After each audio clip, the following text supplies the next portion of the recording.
Why are you videoing that? Huh? Why are you videoing that? Because I want to video you. Always bring your one wheel anywhere you go.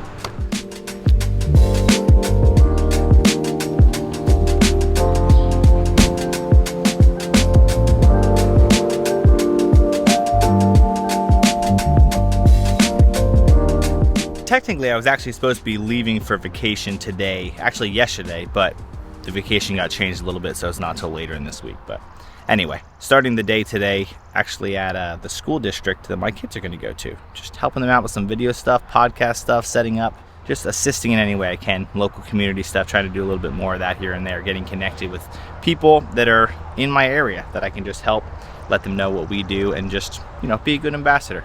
On to the next part of my day. All right, switching companies now, moving on to,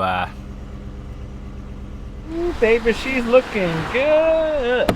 So we have these door hangers for Oddly Satisfying, and anytime we see a house that looks like it could be cleaned or needs a roof cleaning, whatever, we go around and we drop these. But it's been kind of annoying to get out of the truck and go and hang it and then get back in the truck. So I thought to myself, I mean, you can't get much easier than this.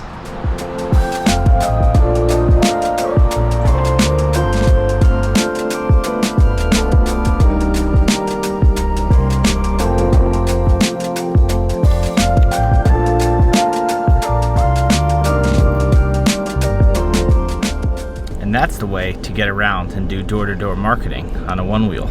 I mean, look at that advertising right there. Ooh, yeah. I will say the one nice thing about having a wrapped vehicle is that no matter where you go, even if I'm at a place like Starbucks, I am advertising in a huge, huge way. It's a big props to the wrapped truck life. If I'm ever not doing anything, I will make sure that that vehicle is always out and about somewhere, either driving around or parked, because you're advertising at all times, which is awesome. Also, in unrelated news, I've been using these pro grade cards with my A7S III for the last 2 months or so. They are complete trash, absolute garbage. You should never once buy them SD cards. You're welcome. So for those who might be curious how much a wrap actually costs on a vehicle, it's obviously going to depend on your area, but mine was about $3,000 for the entire wrap. This is a top to bottom wrap, so it's every inch of the actual truck. You can get partial wraps and just door wraps and different things. Those are cheaper, but I went with the full wrap because I wanted to have a certain design for it. And overall, super pumped. I feel like it's worth it. $3,000 for advertising, bam. Now, I actually have never had a vehicle wrapped before for any company. I mean, technically, you could wrap a truck for anything, and I guess I could wrap one for Scaling Creative, but I've kind of always been in the boat of not necessarily wanting to always drive around a wrapped vehicle when I'm not actually working. For the pressure washing company, obviously it's different because someone else will normally be driving that, or I'll specifically be driving that just for the actual job, so I want to have that branded. It's also different in a service-based industry because when you were out and about and your truck is parked there and you're doing work right at a house in a neighborhood, they're seeing this big, huge wrap truck with branding. It's really, really good for business. With video production, it's a little different because sure, they might see your name on a truck randomly parked in a parking lot or whatever, but they're not actually seeing you do the work next to the truck or anything. So I just don't know if it would have the same impact. I mean, granted, it's still advertising, so having your name out there all the time is never a bad thing, no matter what the wrap costs. It still makes sense to have your name out there as much as possible. I've just kind of gone the route of I don't really want to have to drive a wrap truck all the time because I still like the truck to look a certain way, and I don't know, just me though. Anyway, switching directions now, it is my monthly coaching call. So in case you don't know, I still do a monthly coaching call each and every month. I hop on for about an hour and a half with everyone that's a part of the coaching group, answer some questions, go over some topics. I really enjoy it. I've gotten good feedback about it. I'm excited about it. So let's do that. Got to get ready here. Here's a little behind the scenes look at my coaching call live stream type of setup. Running my A7S III there, just USB-C straight to the computer. I set this center, so I like to be able to have it so I'm looking at the screen, which is why I have the laptop to the side here, so I can actually see the screen and all that. But then I have my big light over here, so that way I can sit here, do my thing, talk to the camera. This is my view here, and then that way I'm looking at the people. Works really well. The A7S III is a great looking webcam. I did a video all about it. If you've never watched that video and you want to know how to use your Sony camera as like the webcam for your computer, super easy. I use Ecamm Live still for all my streaming stuff.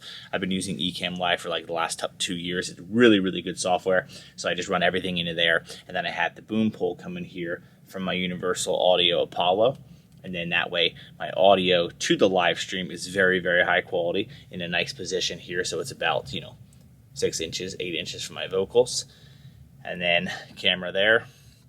Works great. When you become just the content creator only, when you become just the video production company only, and you say, I don't want to touch marketing, I want my company to be known as for exceptional video production, you only hold so much value. And the reason you only hold so much value is because cameras are really good these days, so are your phones. And if you only are good at video production and that's it, I think you're actually easily replaceable. There are tons of companies that can produce exceptional video. The way that you have to stick out is by getting them success with the videos that you make.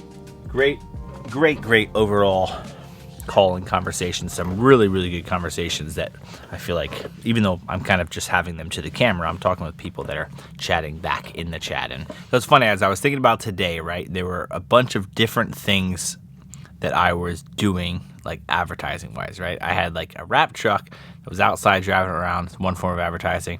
I was dropping off some door hangers at people's homes for advertising, and then there's Facebook marketing, and there's all these different things that I'm simultaneously always doing. When you're building like a company, or you're building your personal brand, or you're building anything, it's so important that you have to like diversify the way that you're showing up to people, because I think sometimes you can get caught in this like one size fits all method. I think sometimes I'm even guilty of like thinking that there's one specific way that you market, and it's Instagram or it's Facebook or it's TikTok, and if you just do a lot of money in that one specific thing, well, everything will work. But like, it's so much more than that. I've definitely realized with the pressure washing company how, because it's such a different industry than I'm used to, and video has always been my thing, and I'm only trying to scale the video stuff to a certain point because of having people to handle all the work.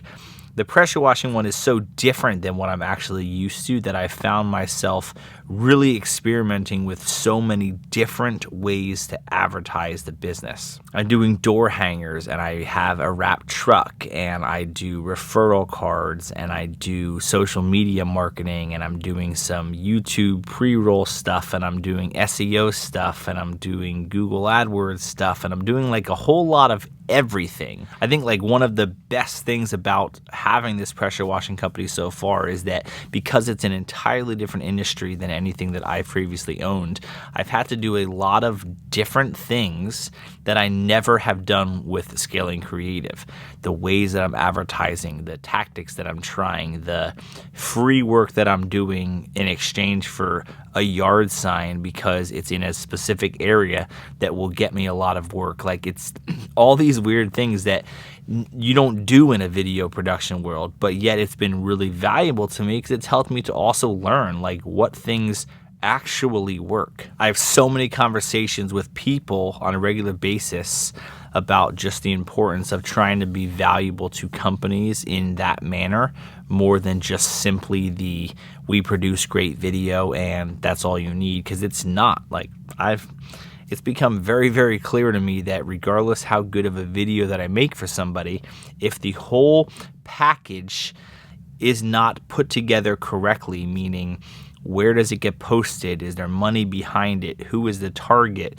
Are we actually spending more money to get eyeballs on it? Like, if you don't put all those things together, your video is entirely useless because no one's going to actually see it. Having this new company has given me like a new heightened awareness of like, okay, it's easy for me to tell companies they should do this, try this, work with this, post this way, and it will just get them work.